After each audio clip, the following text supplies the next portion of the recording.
Hello, my name is Simon. Welcome to Why Is That, a free speech platform where we explore big ideas and the controversies of our time. Hello, beloveds, and welcome back to another episode of Why Is That?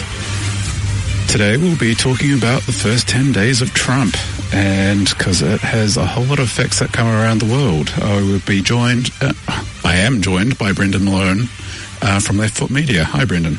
G'day, Simon. Good to be here. So, there have been a lot of changes. Yes, you could say. I guess it depends which side of the aisle.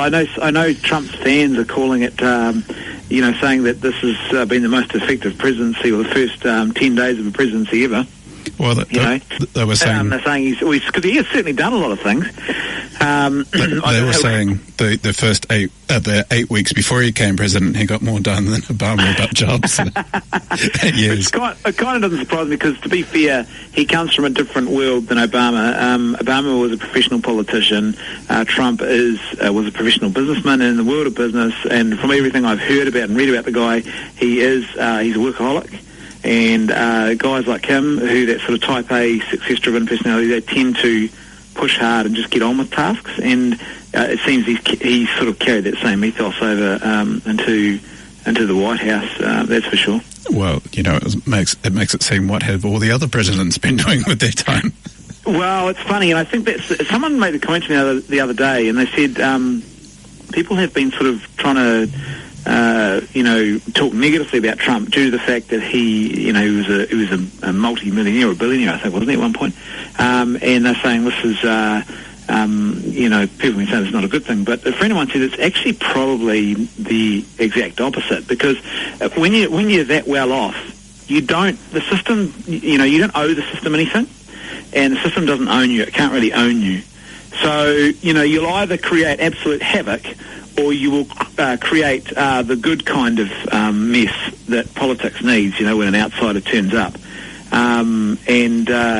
And so the other thing I think too is that business smarts that he does have. Like, people tried to sort of downplay his business smarts by saying, we've been bankrupt before, and the point is that a guy who's been bankrupt and yet is still in the position that he's in tells you that he is a shrewd operator who knows how to actually operate at that level, because if you or I went bankrupt, that'd probably be the end of us, and so I think, once again, these are good traits that you actually probably want in a leader, someone who can get things done, who knows how to work smartly, who knows how to get on and actually achieve tasks. Well, this touches on my whole thing. A lot of journalists aren't intellectuals, because if they noticed, a lot of millionaires at one stage, a small minority, but have been bankrupt. It's how you bounce back. Now, a lot of people can't.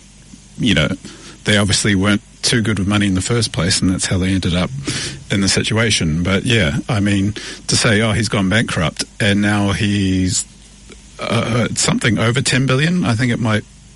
Yeah, that's right. And I think too the thing is that you have these are the type of guys who they take risks.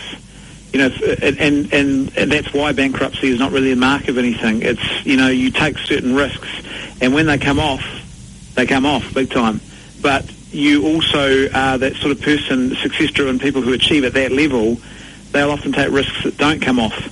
And, you're not judged really by the successes that don't come off. You're judged by whether or not, as you say, you can not just recover from those, but you can then turn those successes into some sort of learning opportunity and then carry on from there. And I think you'd have to say that he's done that, wouldn't you? He's not currently sitting somewhere destitute on the couch with 2 cents to his name, watching reruns of Oprah Winfrey, smoking cigarettes. He's the president of the United States after running a very lucrative business empire. And, of course, he's not really moving to the White House, because that would be a downgrade from Trump Tower. To be honest, I don't know if I could live at Trump Tower. It's a lot of the decor looks a bit gaudy and did you see the garish for me? Did you see the gold curtains they put in? Oh, I did. I'm a rustic kind of guy. If I had money, I'd like to own an old farmhouse. You know what I mean? And even if I built the thing brand new, I'd get them to build it and make it look old, not like some sort of 1980s cocaine dealer, Scarface type den. Make the place look classy. That's right, mate. But, all over the world, it seems people have opinions about the new executive orders that have been... you've covered today, it's on your Facebook feed, about Andrew Little's comments. Because I think it's fair to say probably, isn't it, that the two most controversial executive orders have been the reinstatement of the Mexico City policy around abortion, and the latest one, which is even more controversial, which is the temporarily halting immigration from 7 foreign nations that are considered to be a risk of Islamic terrorism. Just before we proceed, for the listeners, we're exploring this because a lot of the commentary around it is just so off, it's not funny. So this is how it comes under social commentary. Can I say too, Simon, that I think that there's two things here. Number one is the complete hysteria and fabrication. But there's blatant lies, and the media is actually telling them. The number of different media outlets that are constantly referring to this order as the Muslim ban is just unbelievable, when there is nothing of the sort. And secondly, it's also a really bizarre and in some ways frightening object lesson in how mass hysteria can take hold, and particularly on social media. People have rushed to judgment, and they have rushed to all sorts of extreme judgments and claims that are just not true, and some of them have been based on nothing more than rumours of people jumping the gun and putting things out in the public arena that just weren't true, and they just took off like wildfire. It's really quite astounding. I have to believe one day people will rush to do the research in order to comment. Well, and that's the trap, isn't it? How do you get that balance where journalists are actually rewarded for doing the due diligence before they publish a story, not actually publishing information? Because effectively what we're seeing now is most of the mainstream media outlets are actually, and this incident proves it, I think, are following the BuzzFeed model. And the BuzzFeed model is, we've got some information, we'll just put it out into the public arena and we'll let people decide for themselves, and then we'll just see how the story rolls and what develops and whether it sort of self-corrects as new facts come to light, which is absolutely unbelievable. There's no point in having a media if that's what they're going to do. You may as well just set up an open source. Well, you may as well just have Reddit, basically, and people can post anything and people can decide whether they like it or not, Yeah. It's funny because it's been called a Muslim ban, but it's basically rehashed Obama policy. Well, it is, and not only that, but the executive order. I actually think very few people have read the executive order based on the commentary and discussions I've had with people and the commentary I've read who are people who are opposed to it. If you'd actually read the order, which I've done, I've read the order for myself, and it doesn't mention the word Muslim once. It doesn't mention the word Christian once either, by the way. Not only that, it names 7 nations. It doesn't. If it was truly a Muslim ban, it would ban immigration and refugees from every Muslim nation. It bans them from approximately 14% of them, and it's only temporary, 3 months, which is shorter than what Barack Obama did when he banned Iraqi immigration. Was it 2011? I think he did that.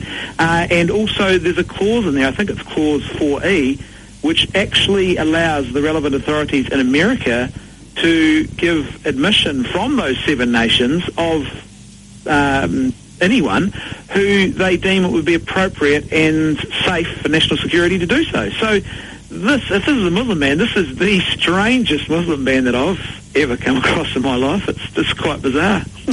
Yeah, and the countries selected were selected by the Obama administration. That's right. They were the countries they named. And by the way, I might add, it's kind of interesting. The people who have gone into full reactionary mode over this. I don't remember, because Yemen is on that list.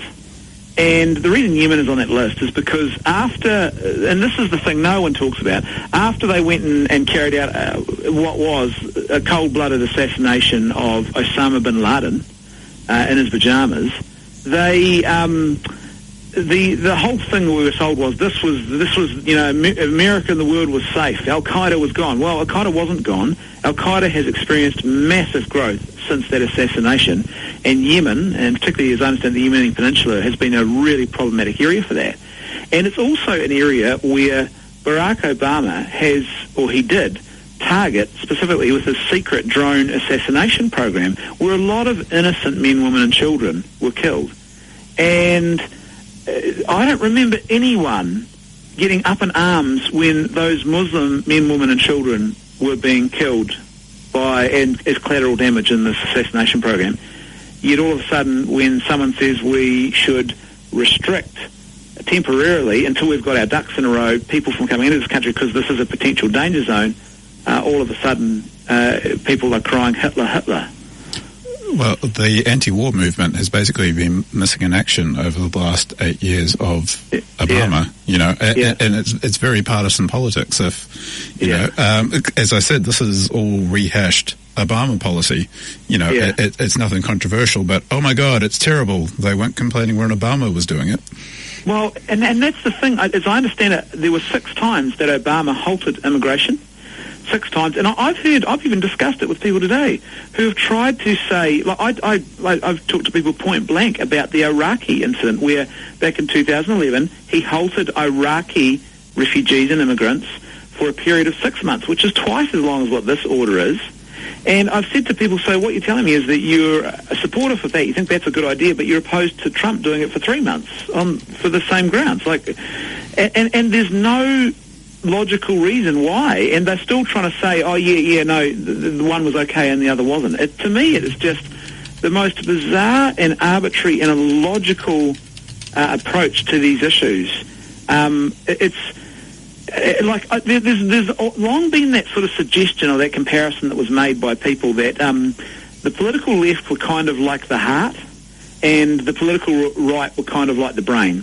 So that the political right would always think things through, but not necessarily take into consideration, the impact on real people on the ground, and the political left would feel their way through things, but not necessarily think about whether or not, what they were feeling was prudent and sensible and actually sound. And I think this incident has really highlighted that a lot of people on the left, or those who are anti-Trump, they have just given into almost like a blind emotional hysteria. They're not reasoning or rationalising. They're just reacting. Well, 2 lots of ways of trying to spin the whole Muslim ban thing is one. Some reports are claiming it bans from certain Muslim countries, but not ones that Trump has business dealings with, which I think is just a huge thing to try to delegitimize we're kind of like, when is this anti-Trump rhetoric going to end? I don't think it is.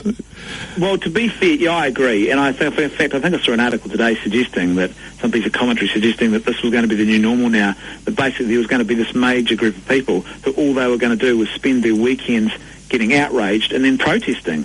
And to me that speaks volumes about what a sad and meaningless existence you must have if that's going to be your life for 4 years, or possibly 8. And I think if they carry on like this, it'll be 8 years, and then after Trump, it'll be another 8 years of someone else who's a Republican. Because the majority of the mainstream American population, they know what's going on. They're not going to wear this. They know the reason they elected Trump is because of this kind of craziness, this talking down to people, this shouting people down, and this hysteria and absurd allegations. And it didn't work last time. I'm not sure why they think it's, suddenly going to start working now. To me it's just so bizarre. And by the way, can I say, for any listeners who are wondering, I'm someone who actually doesn't think this executive order is a good idea. I personally think that it doesn't feel particularly well thought out. It feels a little bit too reactionary, and it feels a little bit rudderless. I kind of feel like this is something that should be part of a much bigger strategy that also includes proactive strategy for addressing, those refugee issues for those countries where people, generally vulnerable people, are in genuine need of our help. To me, this just sort of feels like a reactionary trying to shut something down without actually offering any sort of positive solution. And despite my opposition to this, I am astounded and, quite frankly, as I said, mortified by some of the hysteria that I'm seeing from other people who oppose this executive order. I mean, I'm kind of neutral on it myself, but a lot of the media coverage has been shock horror. He's fulfilled a campaign promise. Yeah. Well, I've seen people, this is the thing that astounds me, people are like basically saying to me and writing in commentary, I don't care what the actual executive order says. You know, like, I don't care if this executive order has actually walked back the worst of his campaign trail rhetoric and actually produced a policy that is very balanced and which probably Barack Obama would easily put his name to as well. All I care about is that campaign rhetoric, and I'm going to try and make out that there's some great conspiracy to start the next pogrom or genocide of Muslims and Mexicans. That's what this is really all about, even though there is absolutely no justification and nothing in this executive order even remotely justifies such an approach or such allegations. Sort of rounding off our section on this bit of the Muslim ban, we're talking about some of the reporting is incoherent, but Andrew Little, the leader of the Labour Party, some of his comments have been a little bit incoherent. Can you talk a little bit about that, Brendan? Well, this was to me was so classic. I thought, you know, I'm going to be a good, dutiful Kiwi voter. And Andrew Little, who is the leader of the opposition, and I suspect is probably going to remain that way until he is rolled in the next Labour Party coup, because I can't see him winning based on current performance.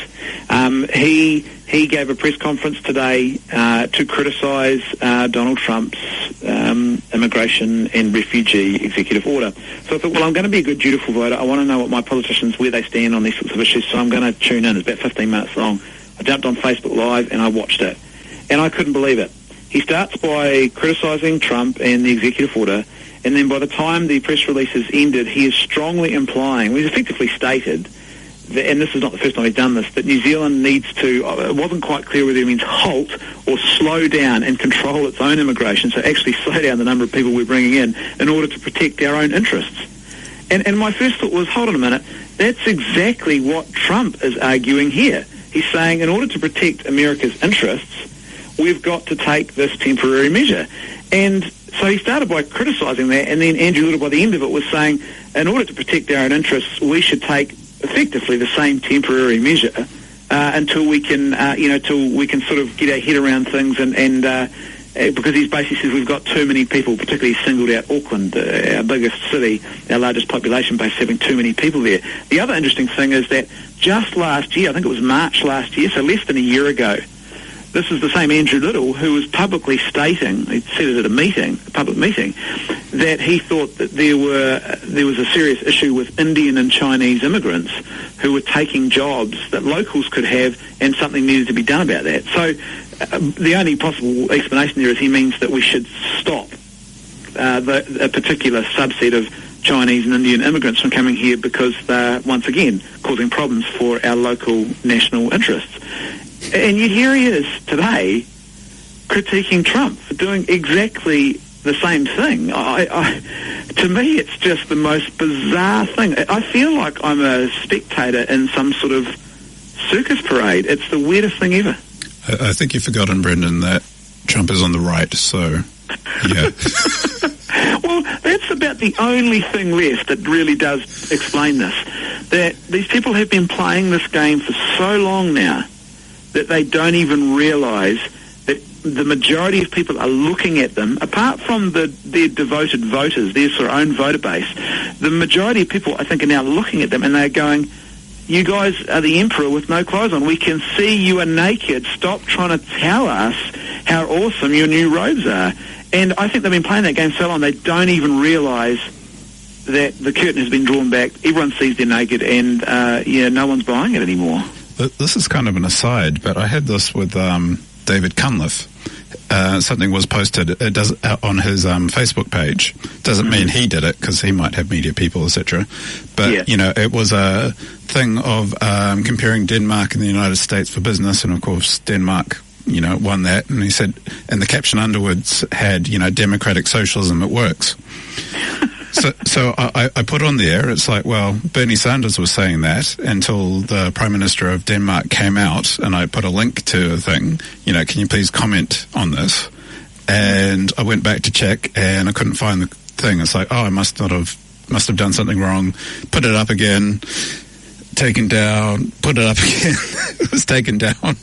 It's like, it's painful. Welcome to the echo chamber. Yeah. And see, the thing is, too, I remember something similar happening, was it last year? I think someone brought up, there was this meme, a video that was doing the rounds, or a meme or something about, and they were quoting Michael Moore. That's right, Michael Moore. And they were, he was commenting on, I think it was Sweden. I'm trying to remember which one of the nations it was. I think it was Sweden. And saying, Sweden is an educational success story. Meanwhile, America's a failure. And it's because they're this socialist nation.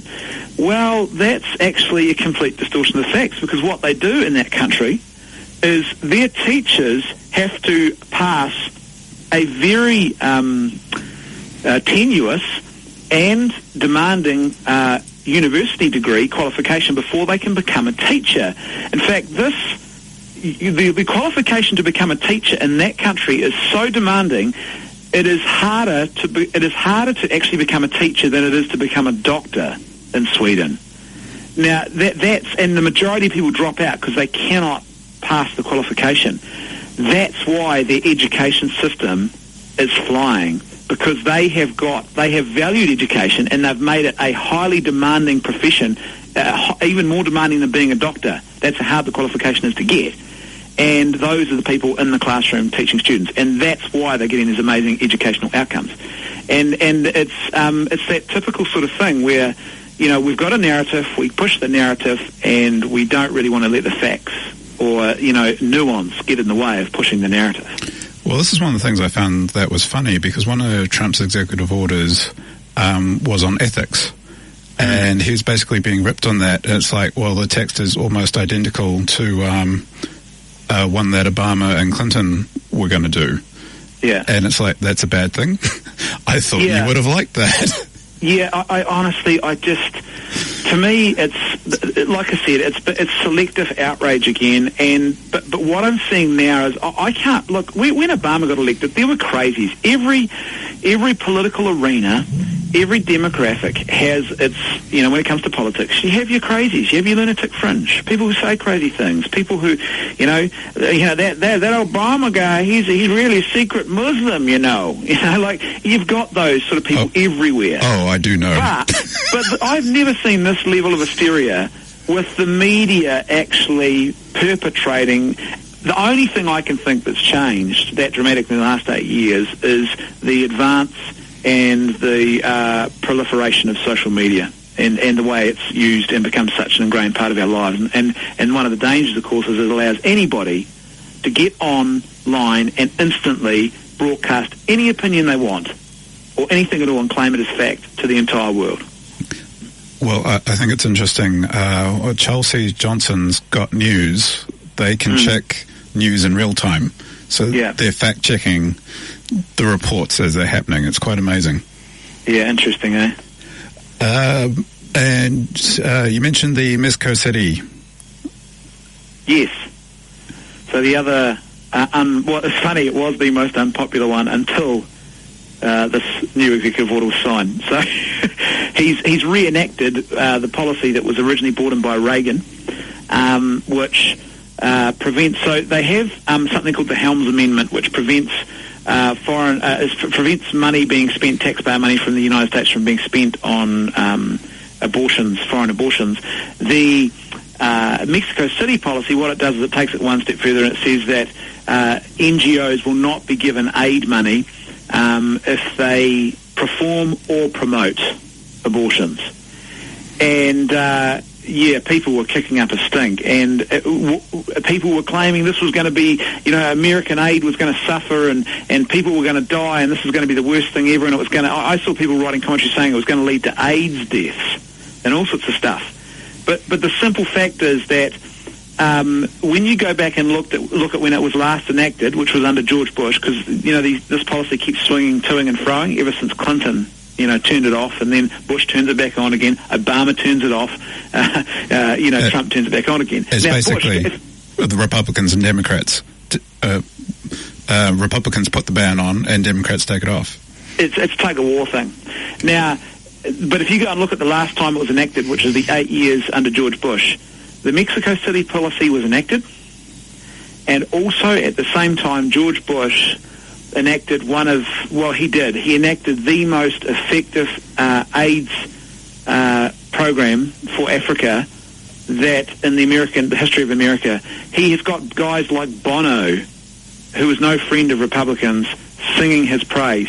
It is the experts. Even Vox wrote an article stating that he put Obama to shame when it came to saving lives. That program is credited with saving at least 1 million lives. Other commentators have put it in the millions. And it was George Bush who did that. And in fact, the Vox commentator, who they are not at all supportive of Republicans, and they started this article by calling George Bush a war criminal, but then the article was about the AIDS program, and they finished the article by saying that his anti-AIDS effort, more than makes up for any of the horrible things he did as a result of the Iraq War. And so this is how effective that program was. It saved millions, at least 1 million lives, and probably more. And here's the interesting thing. Not only that, it's also considered to be far more financially efficient than anything previously, and under Obama it has slipped and become inefficient and nowhere near as effective. Now, what's interesting about that is that all happened under the Mexico City policy, and under Obama, when he relaxed the Mexico City policy, that sort of aid completely slipped and fell backwards. So these claims that people are making, there's going to be AIDS death and all these groups are going to suffer as a result, are just nonsense, and we can actually point to the actual situation on the ground from the last 16 years and show why that's nonsense. And, of course, a lot of the media are reporting it as a new thing out of nowhere, which how we were meant to know this was going to happen. Oh, yeah, this is the Fantasy Island stuff again, and it means they're either hiring reporters who don't know anything at all, or they're being willfully dishonest. And I think the biggest thing is it comes down to an abortion ideology, that this idea that, you've got to push the abortion thing. It's almost like a sacrament to some activists, and particularly on the left. They've embraced it like something you can never, ever question. And the simple fact is that not only does any country, any sovereign nation have the right, and Trump has this mandate. He was elected on this sort of mandate. Not only does any sovereign nation have the right to say, well, we're not spending our taxpayer money on either funding or even promoting, funding the promotion of abortion. Thanks very much. This is an ethically controversial issue, and we choose not to do that. But the simple fact is that for a lot of these African nations, even the promotion of abortion is something they hate. For them, they consider it. I've read African commentators who write about it, and they call it a form of ideological colonization.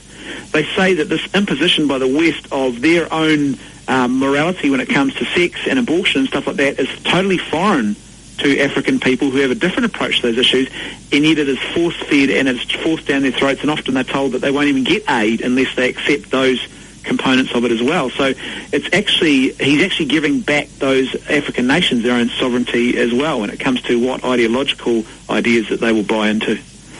Okay, we've got about a minute. I think it was quite telling about how I forget the channel, but they're interviewing Trump and they're trying to talk about the inaugural crowd size issues, and he's pointing out about how next week there would be the March for Life that happens annually and attracts hundreds of thousands of people, and the media doesn't even cover it.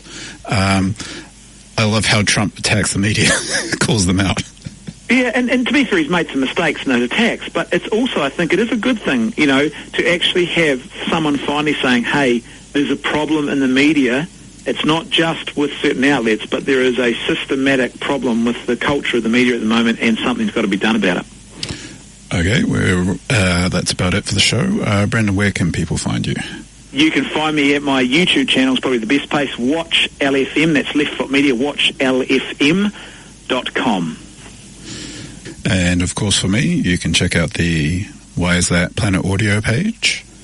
That's planetaudio.org.nz. Or you can find me at Why Is That on YouTube. And that's where I archive past shows.